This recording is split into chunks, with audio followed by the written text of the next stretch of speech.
Well, all right, guys. Hello. Welcome back to another episode of Let's Play Minecraft with CryinMo.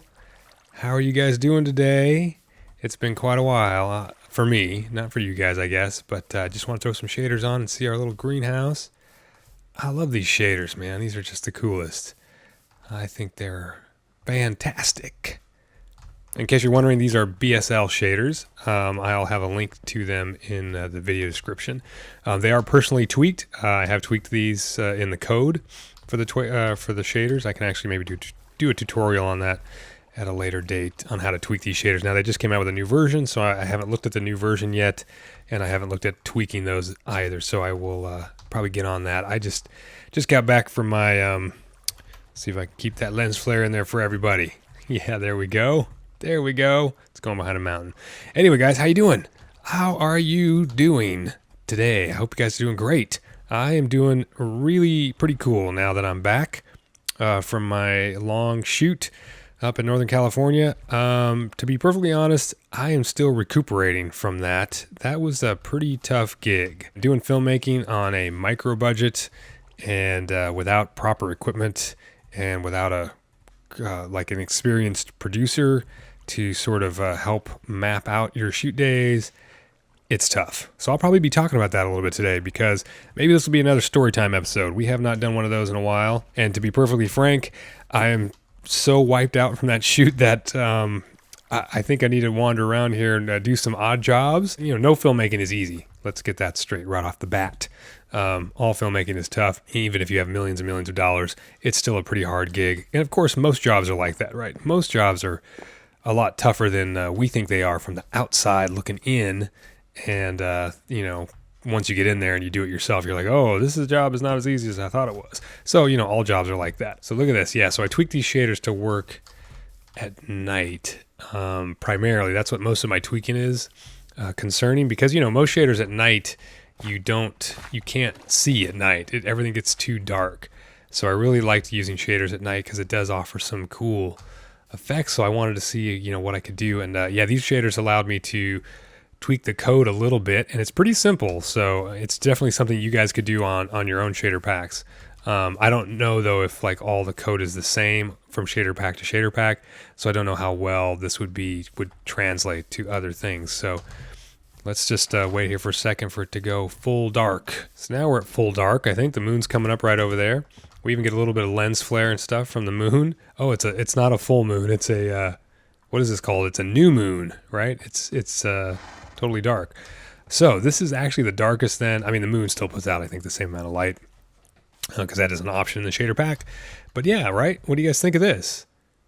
The night is pretty well lit, right? For shaders.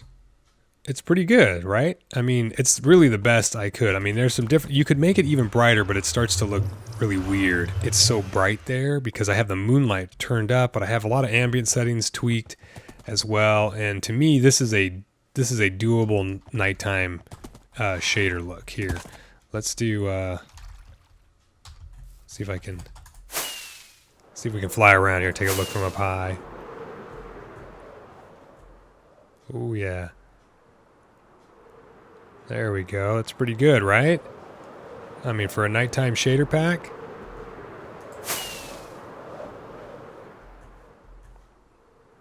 Yeah, I like it. I think it works really well. So even out here, I mean, there we got torches, but out here, there's no torches. And there's all of our mobs and everything, but it's still light. We can still see stuff.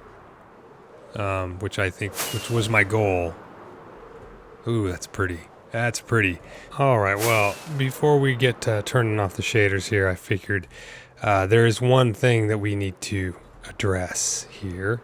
This plateau is actually not very far away from Camelot County at all. It's probably about 400 blocks to the west, and that's not too bad. CryinMo's Serene Plateau. That's right. We're going to do something up here. I don't know what, but this is just too epic. Kind of like the plateau we looked at last episode over in our flower forest. But this one's covered in snow and somehow just looks even cooler. I don't know. Just pretty neat. Couple of trees over here. Got some chickens. I don't know if it's Zen or not, but it's pretty nice. It's pretty nice. So, what did I bring you guys over here to chat about? Well, it turns out, ladies and gentlemen, that apparently quite a few of you dig what I'm doing. That's right. We got 1,000 subscribers here on the CryinMo channel. And to be perfectly honest, I did not expect that to happen at all when I started this. I just thought I would be doing it for fun, which I am doing it for fun. But yeah, I just wanted to say a huge, I can't illustrate how huge of a thank you I'd like to say, but I just wanted to tell you guys thank you very much for supporting me. I'm glad you guys like what I do. I really enjoy the conversations that we have in the comments and stuff, both here on YouTube and on Twitter. I know I should be doing something big and spectacular for you guys, and I just because of work and everything, I just didn't have time to do anything. But you know, we're also rolling up on episode 100, which is also phenomenal. And on top of all that, it is my 1-year anniversary. Literally 2 days ago was my 1-year anniversary of saving this world. So this is pretty much a 1-year anniversary, a 1,000 subscriber milestone, and an episode 100 in a vanilla Let's Play coming right up. So all of these things happen at once, pretty spectacular. And to be perfectly honest, it is only due to you guys. All of this is absolutely only due to you guys that support the channel and check out the content that I'm doing. I think it's so awesome that you guys actually like what I do. So this is just a humble thank you, just to let you guys know, remind you that I know that I would be nowhere without you guys. I will never ever forget that. I try to make stuff for you guys to enjoy, and I love it when you guys do enjoy it. So always let me know. Drop me comments. Let me know what you think of what I'm doing, etc. I'm gonna have to go here and take out a zombie.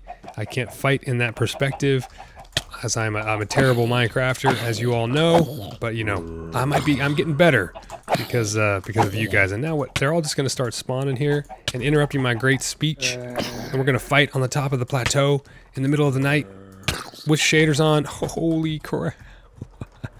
Wow, I guess that's one way to escape. That's it. I just want to wrap it up really quick and say thank you so much for supporting me. And it really means a lot. It really means a lot. And I love doing this. It's so fun. And onwards and upwards, guys.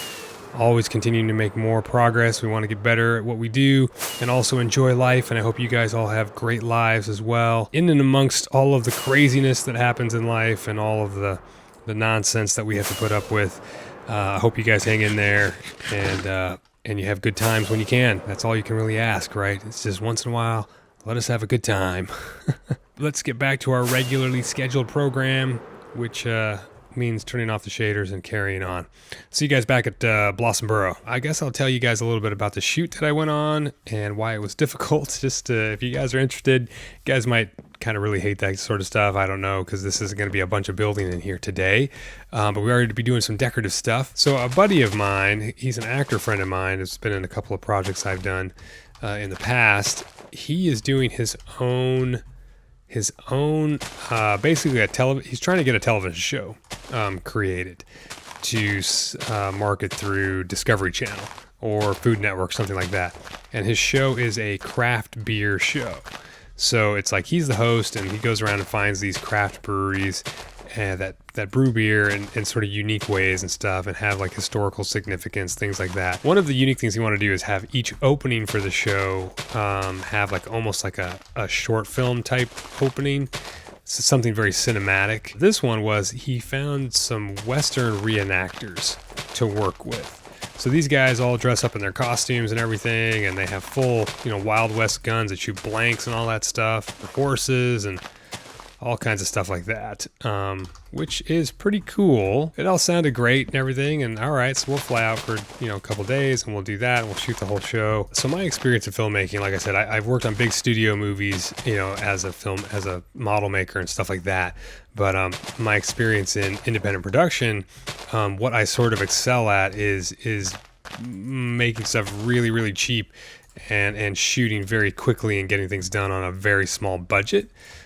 Which is not fun necessarily all the time. So knowing that, my buddy scheduled up this Western shoot, and we took it on. Now I've shot a little Western trailer of my own, and I shot it all in one day, and it was a long day, and I got a bunch of friend actors out to a spot, And another actress friend of mine owned a ranch, and she had this little log cabin and everything on it. It looked great. It was really, really cool. This one, though, that my buddy set up, he had basically all these reenactors and this whole horse chase scene that we were going to do. So when we got out there to Northern California to the middle of nowhere, we're in this really remote area with all these giant hills. It looked really cool. There's no doubt about that. When you film normally, you're just, you know, you're in a room or you're in a large space outdoors, or whatever, you know, whatever you're doing. Everything is in walking distance, right? But now you're going to film horses. Well, horses cover a lot of ground, right? When they walk and when they run. We're getting ready to shoot and everything, and it's like, okay, well, I have to go direct this actor that's on a horse, you know, way over yonder. And so I got to walk 500 feet to tell the actor what to do. And then I got to walk 500 feet back to direct the camera crew to shoot, and then we shoot, and then I got to go walk way back over there to tell the actor something else. And so I was basically walking back and forth across like football fields of length, of, you know, of distance we're traveling. So we're in the middle of nowhere, walking up these great massive, you know, these big hills and everything like that. And meanwhile, it's almost 100 degrees outside, and it was tough, ladies and gentlemen. That's all I want to say is it was very, very, very tough. I mean, it really took it out of us.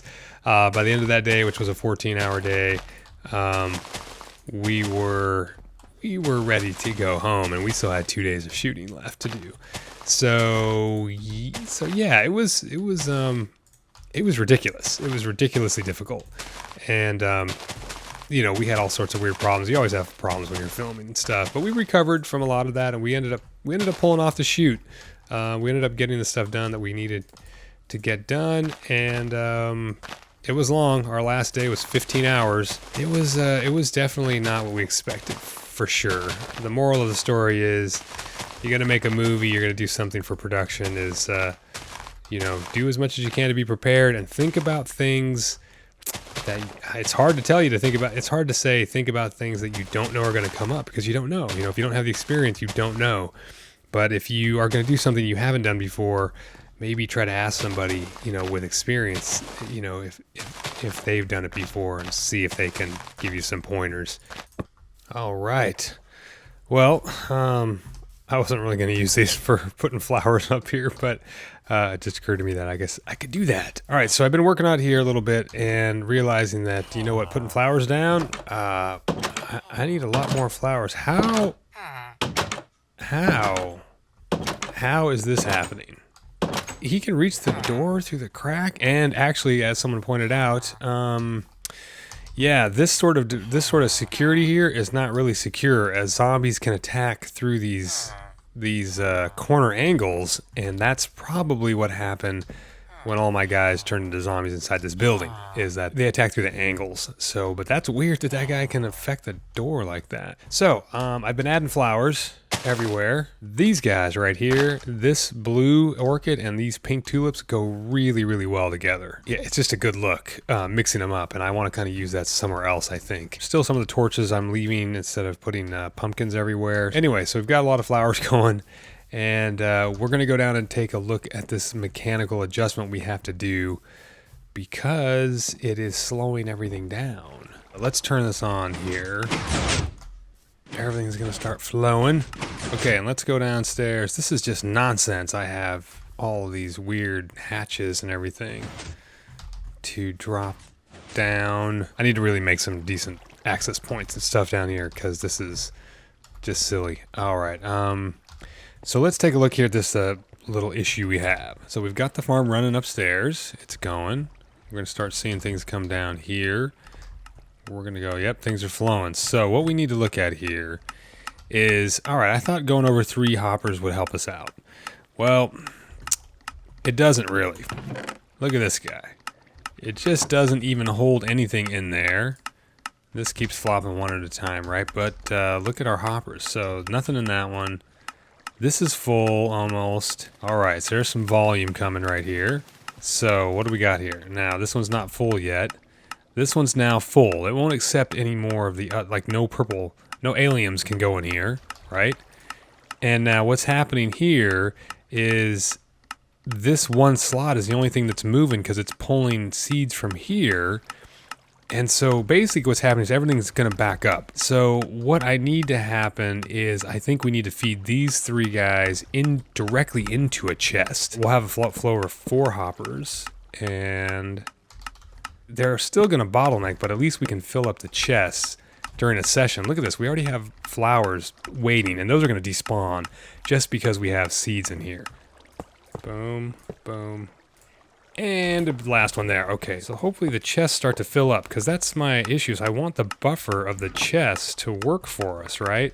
Okay, well at least this is draining into that chest, so these are draining faster now individually. Yeah, so these hoppers are picking them up. So I think this is going to help us out here a little bit. At least it's going to make this buffer work. You know, the chest buffer will work. Anyway, it's working better than it was. So I just feel better about that. And now I'm going to let this farm run for a little while, and we'll see what happens. I do have one little suggestion here I was going to throw out there, guys. A little thing I came across. It's in the food arena. If you guys like oranges, it's kind of so weird and random, right? Oh boy.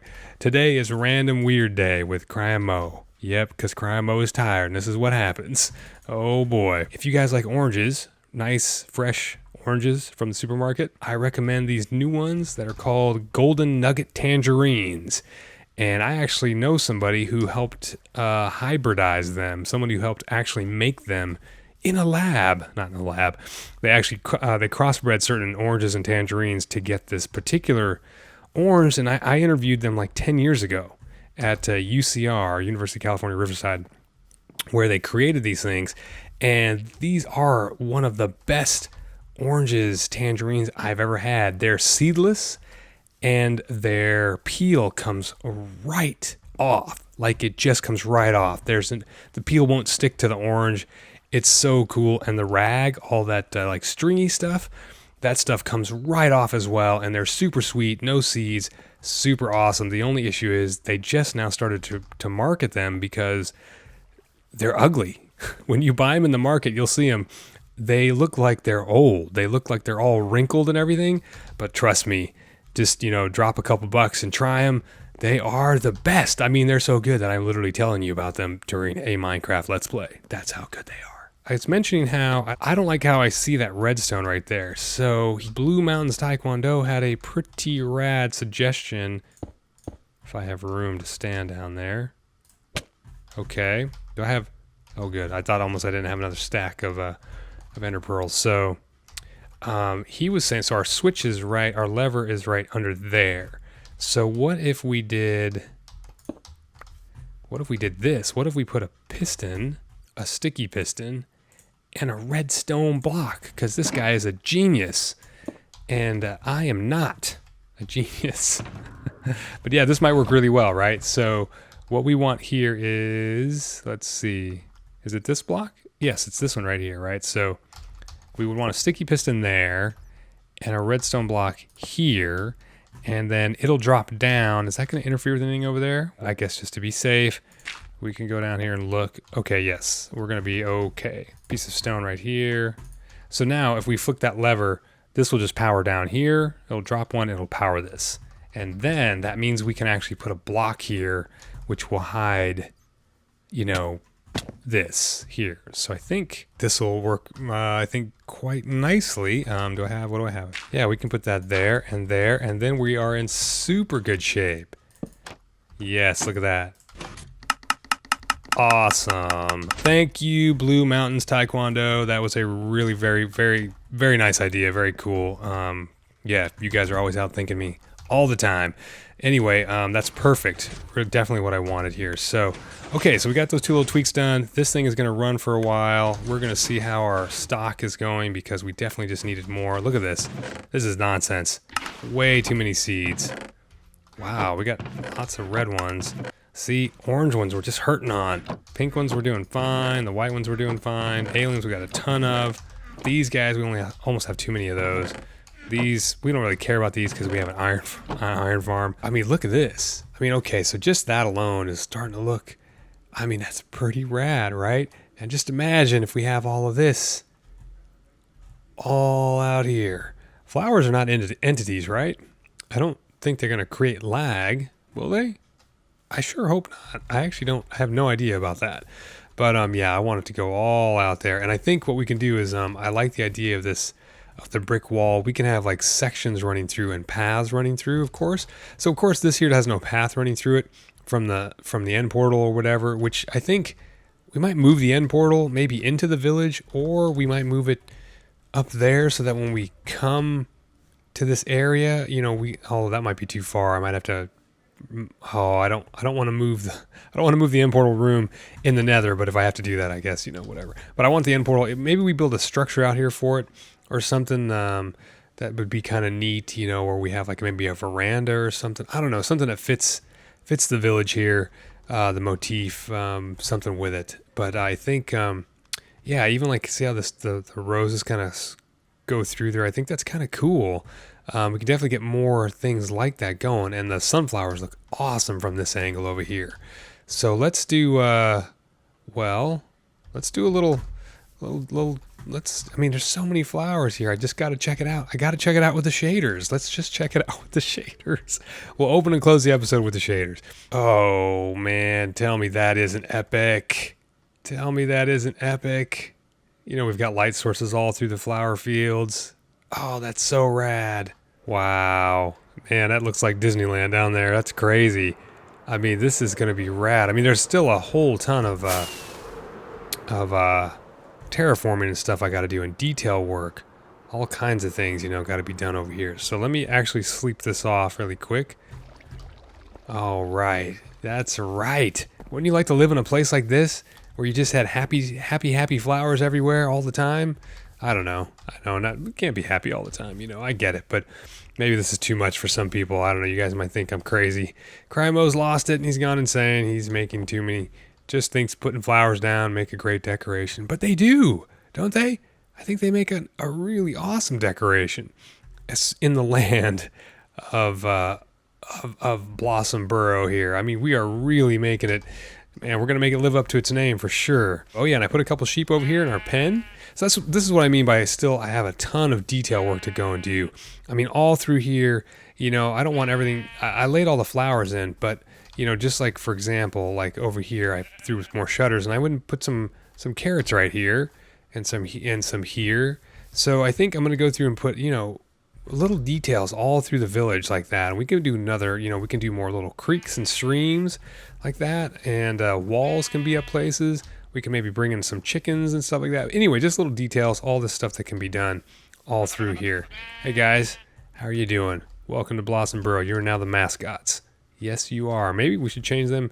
Maybe we should have colored sheep in here, since we can easily change their coat colors. We could make them crazy colors, green and blue and red or something like that. Actually, that's another interesting idea. We're gonna have to play with that. Now it's starting to feel like what I thought it would start to feel like. This is really a fantasy build. I think, you know, it's definitely like Wizard of Oz-ish or something, Munchkin Land or something. I don't know. I think it's really cool. I think it's very pretty. You guys let me know. Maybe it's over the top. I don't know, but I'm really digging it. And I know it's going in small increments, guys. I know we're doing things in small increments here. And maybe we need to work on something else for a while, you know, to take a break from Blossom Burrow, possibly. But wow, look at this. This is just so cool, isn't it? I just think it's so cool. All right. Well, guys, thank you so much for hanging out. That's what I got time for today. I know it wasn't too much, but I really appreciate you guys hanging out and giving me some time to recuperate from my shoot. I loved doing all the flowers out here. I can't wait to do more and more and more. Thank you guys, one and all, for the 1,000 subscribers one more time. You guys are awesome. It is because of you that I'm here, and I love it, and I love you guys. Take care. I will talk to you soon. This is CryinMo signing off. Stay zen and have a good time. I hope you guys have a great couple of days. I'll see you soon. Bye-bye.